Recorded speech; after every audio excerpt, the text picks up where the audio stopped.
Okay, so let us continue in the Agadata that we started yesterday. We had gotten onto this whole discussion in our Agadata because the Gemara had suggested that the way that I know that you don't inherit from your mother's family or maternal relationships do not pass inheritance to each other is because the Torah uses the word mishpacha in describing laws of inheritance. And mishpacha, the Gemara says, only applies to a person's paternal family, not to a person's maternal relations. And so the Gemara had launched into a discussion of Yehonasan, the son of Gershom, the son of Moshe Rabbeinu's grandson, who is recorded in Sefer Shoftim as having been the Komer, the priest, for the Avodah Zarah of Pesel Micha. And there the Gemara had said, it seems like he's called Mishpacha from his mother's side, Mishpachas Yehuda. The Gemara says, no, you don't understand. That was only a figure of speech to associate him with Menashe ben Yehuda, like we saw yesterday. Now it's in this context that the Gemara continues along in its Agadic discussion, because we had learned also yesterday that if we look into the woman that Moshe married versus the woman that Aharon married, we'll discover that that's the reason why Aharon's descendant Pinchas was righteous, and Moshe's descendant Yehonasan was less than completely righteous because of the women that they married. Okay, so that's how we got into this discussion. So we're on Daf Kuf Yud Amud Aleph. Amar Rava Hanose Isha Tzarch Sheyivdok Be'acheha. That if a person gets married, if a person's thinking about marrying a woman, he should check her brothers. Check her brothers, right? If they're good guys, so then you have a good indicator what your children will be like. Because as we'll see in a moment, children tend to take after the mother's brothers. They're your sons, I should say. Actually comes to becoming bald. What? It comes to becoming bald. Oh yes, right. They say that baldness patterns go after the wife's family. Yes. I heard that once. Shenemar. What? What can you do? Shenemar. There's no brothers. You don't know. That's a good question. What It's is just it? They go to the father. It just tells you. It's sort It of a shows you. throw the dice then, I I'm not guess. asking about the hair. I'm asking about the Gemara. Yeah. I was asking about the hair. Shenemar.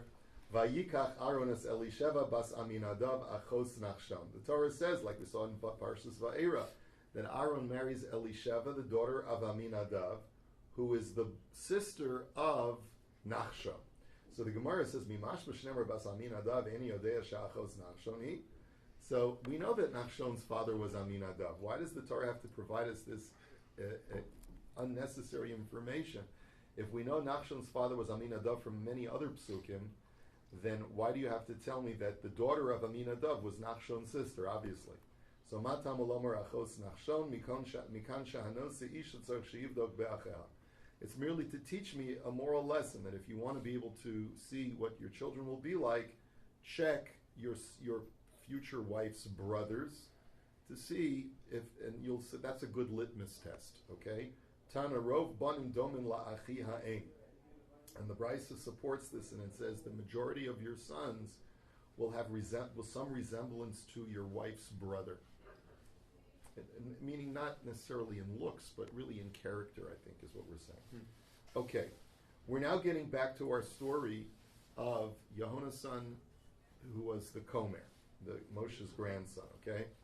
Now, the part of the story that we did not discuss yet is that what happened in the aftermath of this Yehonasan being the Komer for the Avodah Zarah of Pesel Micha is that sometime later a group of men from the Shevet of Dan happened to come across Micha's house one day, and all of a sudden they discover this young man who is the grandson of Moshe Rabbeinu. And they ask him the following question. It says, Vayasuru Sham Vayomru Lo. So they turn to the house of Micha, and they turn and they discover this young man, and they say to him, Mi heviacha halom, who brought you to this place? U'ma'ata ose bazeh, and what are you doing with this pestle? U'malacha po, and why are you here? They asked him those three questions, and the Gemara tells us that what they were really asking him was to contrast him with his Zayda Moshe Rabbeinu. They were saying like this: Amrulo, lav mi Moshe ka'asis tichsiv be'al tikrav halom. They said to him, "What are you doing with the avodah zarah? Don't you come from Moshe, about whom it says Hashem said to him, don't come hither, because the place where you are standing is hallowed ground, by the burning bush." And if you know, the word halom is used over there, just like it's used in this pasuk, mi haviacha halom. So that's a code word that they were alluding to Moshe Rabbeinu. And lav mi Moshe ka'asis tichsiv be mazeh biyadecha. Aren't you from Moshe, about whom God said, Moshe, what is that in your hand, referring to his staff? And so therefore, that was the second question. Ma ata osa bazeh. They start with the word ma, and they use the word zeh, just like Hashem had said to Moshe, ma zeh biyadecha. And lav mi Moshe ka'asis tichsiv be ve'ata po amodi modi. And the third question they asked him is, Uma lecha po, what are you doing po? Here is an allusion to when Hashem said to Moshe, you, Moshe, stand here with me po, on atop Har Sinai. So all of these psukim indicate that they were alluding to the fact that this is so incongruous that you, the grandson of Moshe, should be involved with avodah zarah. Te'asa kohen la'avodah zarah. So you should be made into a kohen, a komer for avodah zarah. So Amar lahen kach mekublani mi beis avi abba la'olam yaskir adam atzmo la'avodah zarah v'al yitzarech labrios. So he says, I have a tradition from my father's father, which is from whom? From Moshe himself. He says that a person is better off hiring himself out for avodah zarah work instead of becoming poor and depending upon handouts for tzedakah. Better that it's, listen, if I got to be a janitor for avodah zarah, it's a living. I'll make a few shekels so that I can support my family. Better to do that than to rely on the community handouts, which is ironic. So the Gemara now says, "V'hu sover la avodah zara mamish, v'lo hi avodah zara avodah shezaralo." But the Gemara says, but Yehonasan misunderstood his grandfather. His grandfather meant to tell him that you should hire yourself out to work that is foreign to you, or that is beneath you, not work that is mamish idolatry. That's not what Moshe meant. So the irony part here is that, we lose things in translation. All it took was two generations for the grandson to misunderstand his Zayda. So Kida Amar Le Rav Kahana Netosh Navelta B'Shukush Kol Igra Velotema Gavar Rabba Ana V'Zila Bi Milsa. Like the statement of Rav Kahana, which is that better that you should flay a carcass in the marketplace, which is a messy, menial task, and never say that it's beneath me to do this kind of menial task because after all I'm Rabbi so and so with the Longa Bekisha and I'm a Chashuv Yid and so forth and so on. No, people will respect you if you make an honest living and don't rely on community handouts, and they're not going to think any less of you. That's really what is being stated over here. Never be embarrassed of your profession as long as you're working honestly and you're making money for your family. So, but Yehonasan misinterpreted that. So, Kevin Shira David Shemamun Chaviv Alav Biyoser Minehu Al Ha'otzra. So the Gemara now there's a lot missing from this line of the Gemara of background information. We know that Yehonasan lived an unusually long time, as we'll see from the pasuk in a moment. He lived all the way into the times of David HaMelech, and it seems like his family was traced all the way until the destruction of the first temple. Whether or not he lived into that or not is unclear, but certainly he lived into the times of David, and eventually Yehonasan did tshuva. He did tshuva. For some reason he did tshuva, and when David wanted to honor the grandson of Moshe after he became a Baal tshuva, he saw that Yehonasan's penchant was to be involved with money. He loved making money, which is why he became a comer in the first place. So he said, okay, you know what, I'll make you my treasurer. You love money so much, I'll give you something to do. You'll be my royal treasurer. Shenamar, and how do we know this? Because in Divrei Yamim it talks about David HaMelech's treasure.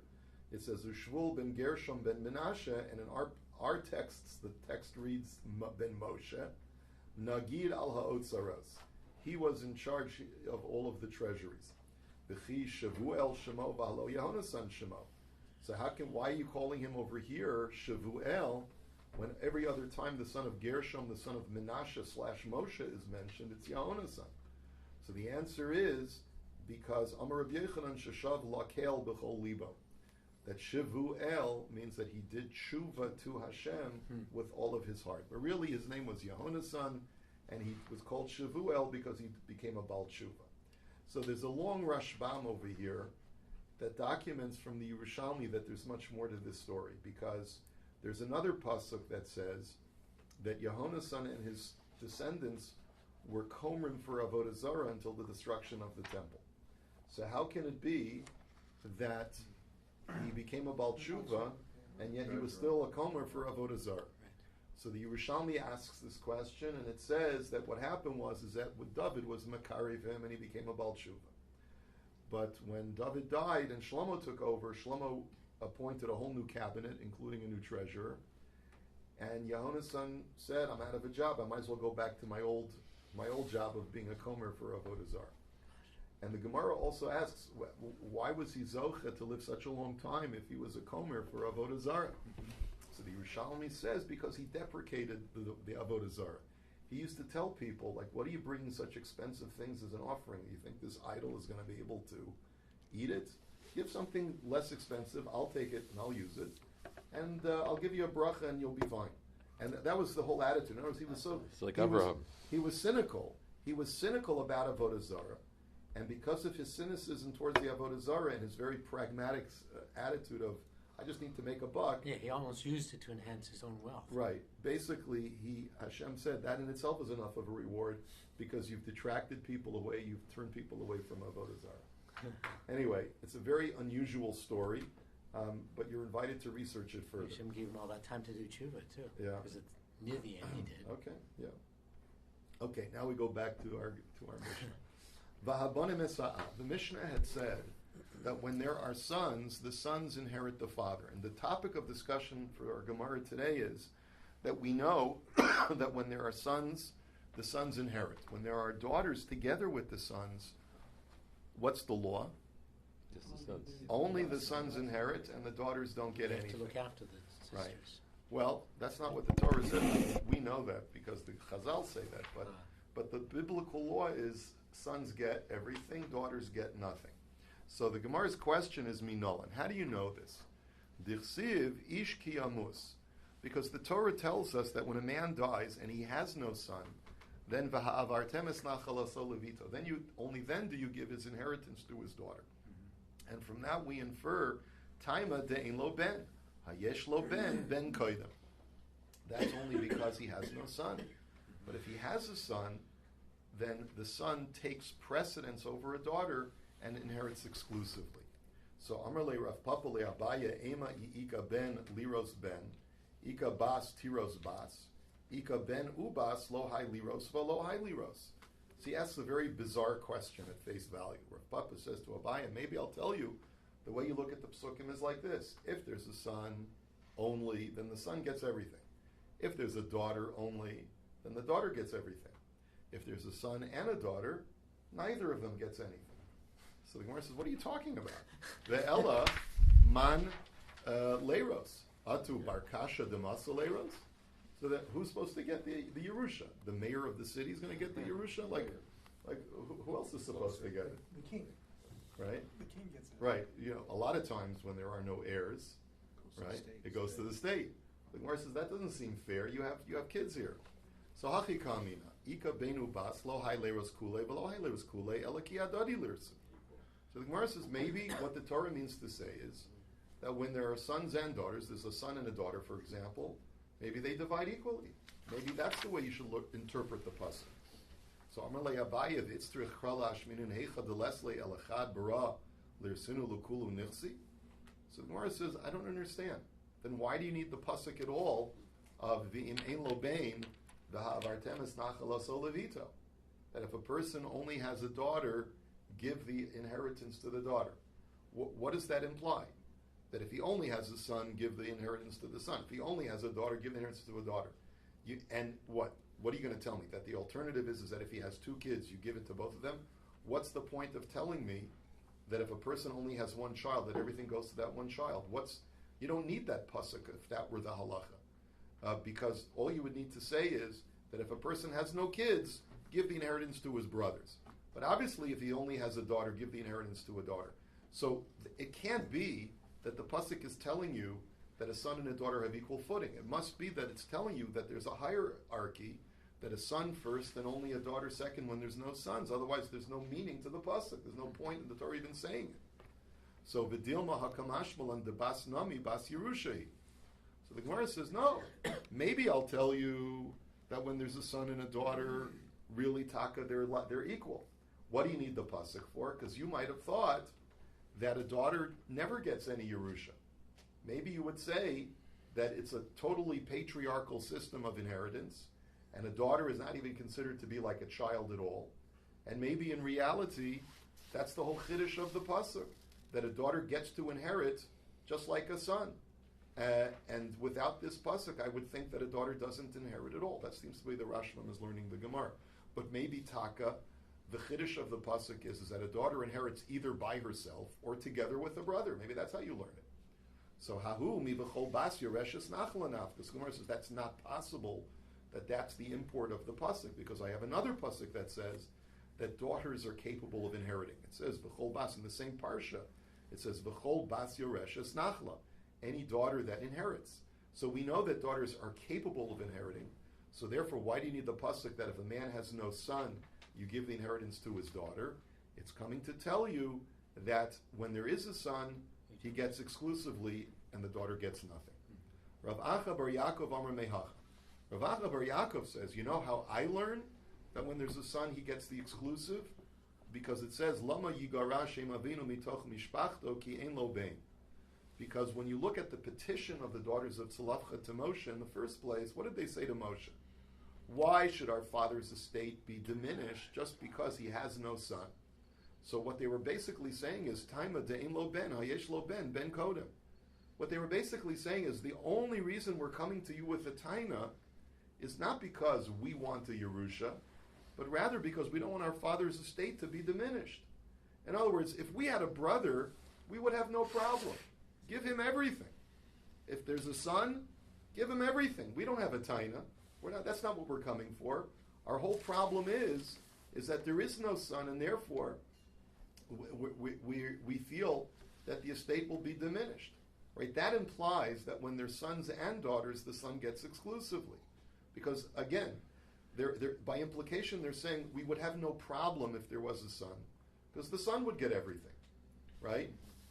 It's not like they're saying we want it for ourselves. We're just saying we don't want our father's estate to be exhausted because it's not going to go to anyone.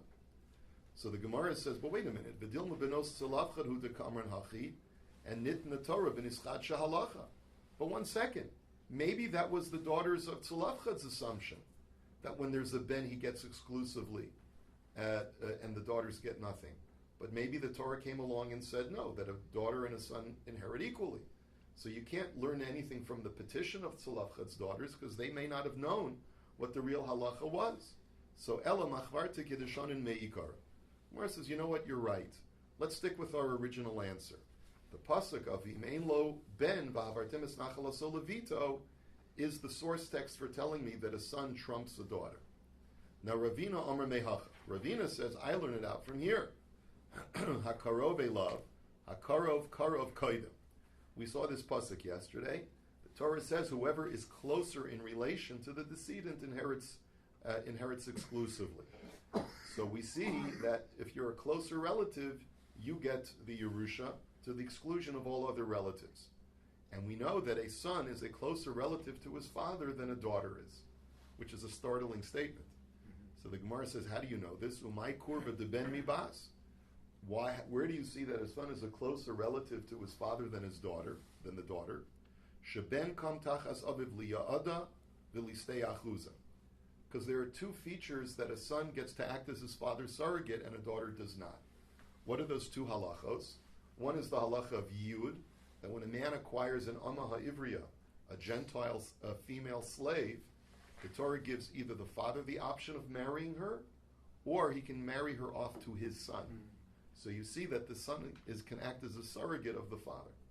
The second area where the son is acting as a surrogate of the father is by stei achuzah. If a man declares a field to be hektish, and the gizbar, the treasurer of hektish, goes ahead and sells it to a third party, then the original owner has a right to redeem it before Yovel. And the only other person who has a right to do that, the Torah says, is his son, but to the exclusion of a brother. So you see that in both these halachas, a son acts as a surrogate, but not a daughter. So you see that a son is a closer relative, and that's the reason why a son inherits to the exclusion of a daughter. But wait a minute, Gemara says those two examples do not demonstrate that the son is a closer relative, because Ya'ada Baslav Bas Ya'adahi. First of all, don't tell me that only a son can act as a surrogate for a father and not a daughter from the case of Yud. Maybe in reality, technically a daughter could marry the Amma Ivriya, but the only reason she can't is because one female can't marry another female, right? This is a raya from the Gemara that what we're doing today is ridiculous, right? And stei achuza nami mihai pircha gufa hu dahakaima leilatana klum yesh yibum ela b'makom she'ein bein. And the argument about stei achuza is Taka, I'll argue that a daughter could redeem her father's field, even though the Torah says ben, maybe a bas is included. Because why? Because if you remember, going back a couple of days ago, the Gemara had said, where do you see that a son is a closer relative than a brother? You see it from the law of stei achuza. Because a son can act in his father's stead to redeem the field, and a brother cannot. But wait a minute, said the Gemara. Maybe a brother is a closer relative because a brother can do yibum, whereas a son cannot. So what was the Gemara's response to that? The Gemara had said the only time a brother can do yibum is when there are no sons, is when there are no children. So clearly, even from the law of yibum itself, you see that children are closer relatives than the brother. Because if a man dies and leaves over kids, there's no reason for the brother to come in because the children are even closer surrogates to the father. Now, what do you see from Yibum? You see from Yibum that a son and a daughter occupy the exact same status.